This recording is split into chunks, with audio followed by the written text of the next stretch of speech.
Now remember folks, potatoes are good for you. Hey folks, MasakoX here. Now, let's be real here. You've seen the title, you've checked your calendars. This is June, it's not April, it's not even the 1st of April. What's going on here? And you are also probably rolling your eyes, but you gotta admit, probably some of you present have seen this coming.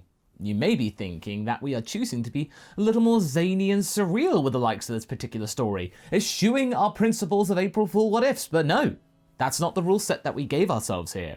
After all, like we said, it's not April. In our long tradition of redeeming evildoers akin to what Goku likes to do in the original show, but now with even more gusto and foresight, we decided to go for someone that is often overlooked in these discussions. Somebody whom we think, alongside Dabura, are characters that were removed from the story far too soon and had plenty more opportunity.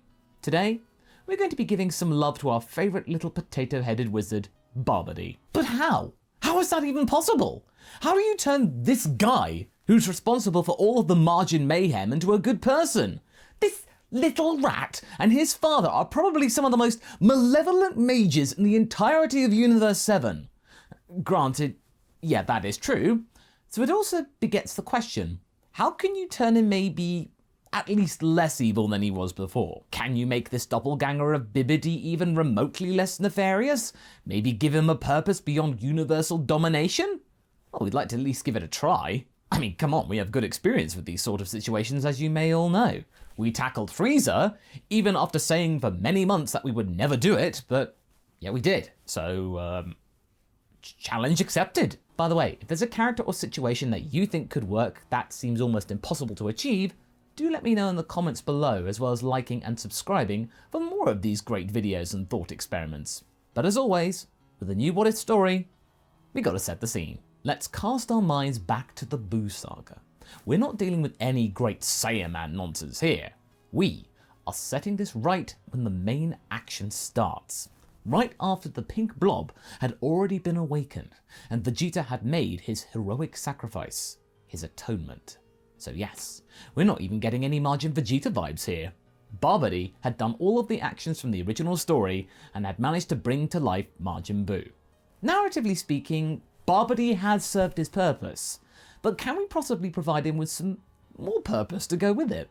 We are now at the point when Goku has met Buu for the first time and gone through the motions of showing Super Saiyan to help stall for time, giving Buu some very playful entertainment.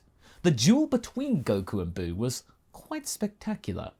As the little starchy mage floating there in the middle of the sky is witnessing this little tete-a-tete going on, I mean, even he has to admit that this was rather impressive. To see such mortal beings giving this eternal monster of his a very competitive battle. How far had these flesh bags come in the millions of years since Buu was formed? However, the light-hearted nature of this encounter then started to give way to a more unsettling truth. Ultimately, despite his great latent power, that oafish pink blob was making too many mistakes for his liking. This monkey here was making a mockery now of Babidi's own plan, of Babidi's own plan. This was starting to go too far. And to add insult to injury here, the Saiyan had started to make his excuses and leave when he said to Buu that a new and even more potent fighter would be here in 2 days for his enjoyment. Goku then turned the screw even further. Oh, by the way, Buu, you'll be here to fight you and not that cowardly worm. And with that, Goku was gone, and Buu was getting very excited to be fighting yet another strong person in not too long from now. He could wait a couple of days, given how long he'd been waiting inside that sealed ball previously. This was nothing. But Babidi was furious. How dare that impudent ape make a fool out of him? Babidi then let rip, not through magic, but through plenty of profanities. He started to shout at the general direction of Goku like a screaming old man, and then he aimed his anger at Buu. Buu then looked taken aback, but not exactly a big fan at being spoken to like that, of course. He was supposed to do what he did for his father ages ago, yet he was unable to eliminate a single Saiyan? No, that was not good enough. Babidi had been let down by many fools over the years to get where he was now. Spopovich and Yamu, anybody? But now, he was experiencing this all over again, with the very thing he was supposed to guide towards total universal subjugation. He had had enough of inadequacy. How could you let him slide? You're supposed to be all-powerful, not beaten by some second-class ape-man, you stupid pink! The genie glided towards Babidi. Buu has secret for you. A secret? That threw Babidi for a loop. Right until the Majin grabbed him by his throat. Buu done taking orders from you! Babidi was unable to physically let himself go. He felt like his throat had been crushed as the words of incantation were unable to leave his lips. He was squeaking. He couldn't use his magic to break free. And his body? Forget it. He was a noodle of a mage. If only he'd been going to the gym. In this position, Buu knew that if he prepared just one single punch aimed at Babidi's head, this would be enough to shut this little potato up for good, and he would be free to fight and do whatever he wanted. Babidi felt that this was the end. There was no way out of this now, but Buu! Leave him! He's not worth it! A voice rang from above the two. Babidi used all of his strength to look up, and he was surprised to see who it was. It was Son Goku. Instead of disappearing wholesale just like that, he'd actually come back. Buu looked to Goku and then back to Babidi, gazing into the eyes of the wizard, before tossing him away like a piece of rubbish, gliding haphazardly into the air. You'll have your fight in 2 days. Don't cause trouble before then, or else the deal's off, Goku said with a serious tone. This resonated more with Buu, far more with Buu than Babidi screeching. And Buu didn't want to lose this chance to have the best fun he'd had in a millennia. Of course he wouldn't do that. He's going to comply. So with gusto, Buu nodded and then looked to his former master. You get lucky! You stay out of Buu's way! Buu will smash you if you do! Buu's his own master now! Babidi tried to gather his breath and say something, probably rude and probably quite derogatory, but instead, only a hoarse was able to come out of his mouth. This oath had damaged his vocal cords, and that means he couldn't use his magic. At least for a while. Son Goku then flew over to Babidi. You know, it's a good thing that I decided to come back. I had a feeling something like this might happen. Take this as a sign that you should probably get out of here while you still can. But then Goku decided to grab Babidi by his cape, then starting to wriggle around, spluttering his protestations despite not being actually able to say a word. Goku then turned to Buu, sounding less stern this time. Relax, Buu. Don't hurt anyone until the fighter comes to meet ya. I'll be taking this one off your hands. Buu brushed it aside, not really caring what happened to Babidi in the slightest. He just wanted to count the sleeps and the minutes until he could fight again. And as such, Goku used his instant transmission and just popped up onto the lookout. Once Babidi regained his composure, he looked around. He did not recognize this place at all. He had no memory of this place. He wanted to protest, but was vocally unable to still. He felt rather vulnerable without his magic. Piccolo seemed to be confused at his presence here. Goku, what's going on? Why haven't you defeated Buu yet? You do know you've got not much time left, right? And why on earth have you brought him here? Goku then held his hands up and tried to calm Piccolo down, who rarely got flustered, so this was something. Whoa, too many questions. Listen, first, Super Saiyan 3 won't last very long, so I couldn't give Buu a proper battle. He'd get angry or sad and do who knows what. And besides, I'm only assisting here. This isn't my fight, remember? I've only got so much time, like you said. And as for Babidi here, well, Buu kind of stopped to listen to him and was about to kill him. Piccolo, instead of being assured by this, got even more panicked. Goku wasn't worried about that at all. I told him not to hurt anyone, okay? You'll get a proper fight in 2 days. And if all else fails, I'm sure our wizard friend over here knows how to clean up his own mess.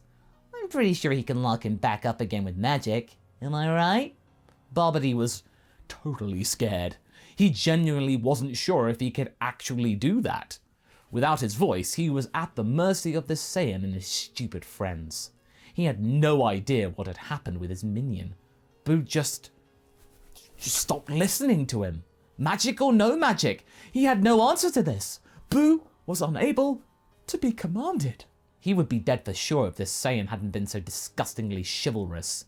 That hurt the most. He was beholden to a monkey. For now, he'll play their game and find the right moment to turn the situation onto his side. He didn't know what he would do for the moment, though. Would he try to escape, leave them to their fate? Or would he get revenge on them and make them suffer for making him out to be a fool? All in good time, though. One thing he already knew was that, well, no one was really happy to have him here. He already caused so much trouble, resulting in Vegeta's death in particular. The two Namekians present were looking at him with a very piercing and suspicious gaze. And the genie attendant of the shorter one, oh, that gave him way too many Buu flashbacks to make him feel comfortable. And those damn kids were pestering him. If he could just use his magic like he could, he would show those twerps what for. Luckily for him, though, he had some good luck. Son Goku was out of battery, so he had to head back to the other world. The very person instigating this imprisonment was gone.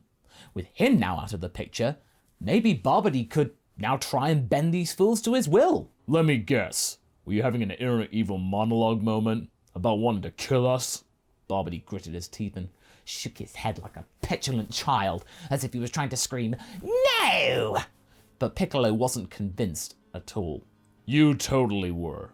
See, I need to get those kids into shape, and I've got no time to babysit you. But I agree with Goku. You might be useful later. So be nice and hold this for me. Piccolo handed over a small bottle to Babidi. The imp examined the object, looking at it with a very puzzled expression. Why did the slug want him to hold this bottle? He then realized what it was, but it was too late. He could feel green energy stretching him into taffy. The evil containment wave was being used on him. And even though the wizard tried to run away or break free with whatever magic he could use, he was not able to scream in terror. He was bottled up. He wasn't even given a chance to run amok. Said bottle was taken by Piccolo and placed in his tunic. Now I can have an eye on you all the time. Babidi heard a voice in his head. You locked me in that blasted bottle. I cannot speak. Is that not enough of a humiliation for you? Babidi thought angrily, but the telepathic answer he got was quick and ice cold. You deserve much worse for all of the deaths you caused. Be lucky that it was Goku and myself who found you in the first place. And so, Babidi spent who knows how long in that thing. Time didn't really seem to matter in this prison. One good thing to come out of all of this was that his vocal cords did start to mend. With nobody to talk to or nobody to get mad at, his body was able to heal. His vocal cords were still too weak to scream or perform proper incantations yet, but he was at least able to communicate with himself. So much for that then. He was also pretty sure that this blasted Namekian was listening though, spying on him so that he couldn't plot, whether it was telepathically or verbally. Piccolo knew what he was scheming. He needed to hatch a plan of sorts to get out of there, but without thinking of hatching a plan. He started to pontificate in a roundabout fashion to try and throw the Namekian off. What would Babidi, his creator, do? He almost brought the entire universe down to their knees. He would not be stuck in some bottle like this. Thank goodness he's not here to witness this. Wait. Are you telling me that everything you do is motivated by your evil daddy? Huh. Piccolo said from above. Babidi looked irritated. Can a man have no privacy over here? And what's so funny? I was reenacting his plan of glorious revenge against the Kais that murdered my father. I am basically his reincarnation, and I carry his legacy. But how would such a simpleton such as yourself understand? Piccolo laughed. Oh boy, you're in for a ride, as the humans would say. There was no more talking for some time. Babidi thought he was busy training those two twerps. Would they really be able to defeat Buu, those two? Those blasted Saiyans were too full of themselves for their own good. Then suddenly, he felt something gathering within the bottle. Something was forcing him out. He was then out of the bottle, instantly. Finally! I felt like I was going to suffocate in there. Now, let me just... But everyone around him seemed to look a little tense. It was just the Namekian, the two boys, and the white void. So, did you fail to beat my father's creation? I knew that you were too pathetic to... Shut up and listen! Piccolo put a hand on his forehead and showed him a vision that truly terrified Babidi as he saw an hourglass, Buu sleeping next to it, except he looked different. Any idea how we deal with that, wizard? Babidi knew exactly what that thing was. Quite frankly, it made him regret shouting at the more rotund iteration. This version was bad news. Oh, we are so doomed. But are they really? That's where we're going to be leaving things for right now. So what do you folks think? Can Goten and Trunks perform a perfect fusion? Can Piccolo come out of the chamber and stall Super Buu for time? Leave a comment below and let's get this discussion going. And I shall see you in the next video. Catch you later!